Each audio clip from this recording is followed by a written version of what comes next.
नमस्कार दोस्तों, wooden point furnitures में आपका स्वागत है। हम आपको एक कपड़े टेबल बना के दिखाएंगे इस वीडियो के अंदर, जिसके अंदर 6 ड्रॉर रहने वाले हैं और आप साइड में फोटो देख सकते हो। हम आपको ये पूरा प्रोडक्ट बना के दिखाएंगे, इसकी क्या क्या प्रोसेस होती है हम आपको इस वीडियो में दिखाएंगे। है टेम्पलेट, जो ड्रॉर्स के अंदर चैनल लगती है उसके लिए अपने टेम्पलेट बना रखा है, ताकि चैनल एकदम परफेक्ट साइज में लग सके।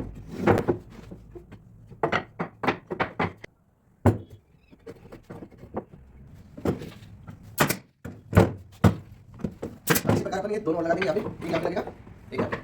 अपन 3 इसलिए लगा, एक बॉक्स में 2 साइड लगती है, दोनों लगा के हमने रेडी कर लिया है। इसके बाद